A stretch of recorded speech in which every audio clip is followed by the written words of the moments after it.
Scornby d'Edward Curwen. Cher ami, ceci marquera la fin de notre correspondance. Les autorités sont de plus en plus suspicieuses à mon égard et je crains qu'elles ne commencent à intercepter mon courrier.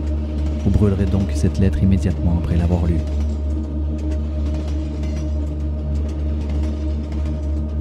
Suite à votre nouvelle interprétation des anciens écrits du Lorem Ipsum Dolor Citamet, j'ai quelque peu modifié la formule. Cependant, il me fut impossible de stabiliser les idoles suffisamment longtemps pour conclure la phase de transfiguration. Malgré tout, la porte est apparue, telle que décrite dans le livre. J'ai pu l'explorer une fois, mais je n'y trouva que le néant et une oppressante atmosphère putride baignée dans l'odeur d'un millier de cercueils.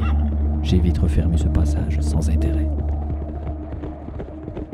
J'attends maintenant le prochain cycle lunaire pour retenter l'expérience. Et cette fois-ci, sera la bonne.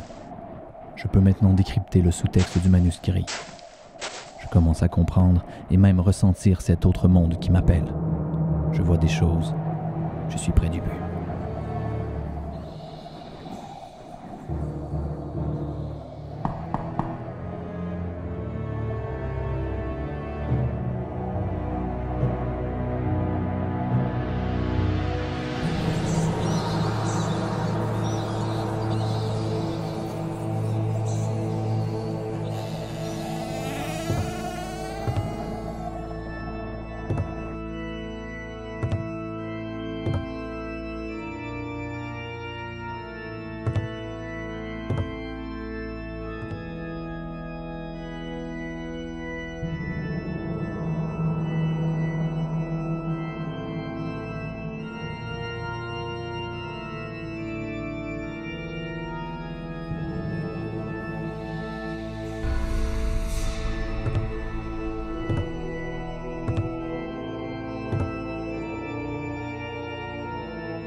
Journal d'Edward Curwen, 16e septembre du 8e cycle.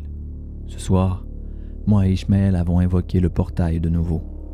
Mais malgré les changements apportés à la formule et mon récent statut d'initié, il se manifesta encore une fois sous forme de trou béant, suintant la mort et le désespoir. Puis je me rappelai que les textes sous-entendaient une sorte d'épreuve pour s'acquitter de son droit de passage. J'entrepris rapidement de partir en expédition avec Ishmael, que j'ai dû convaincre à l'aide de mon vieil ami Smith & Wesson. Je m'engouffrai donc une fois de plus dans la noirceur des ténèbres, cette fois-ci déterminé à palper l'extrémité malgré mon inconfort grandissant.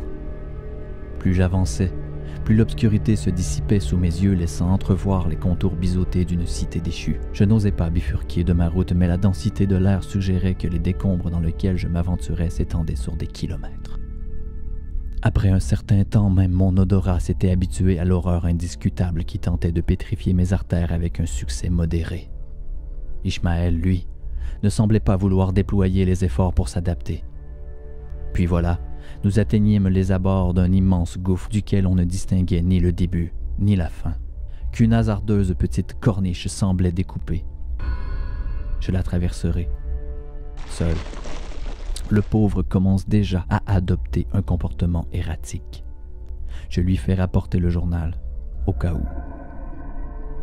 Joseph, si tu lis ceci avant de m'avoir parlé en personne, c'est que je ne suis pas revenu et que je me suis perdu dans la noirceur des ténèbres. Alors ne tente jamais, jamais d'ouvrir le portail. Si ces écrits sont les seules traces qui restent de mon passage, c'est que je n'y aurais trouvé rien d'autre que la mort et la désolation. Adieu, l'ami.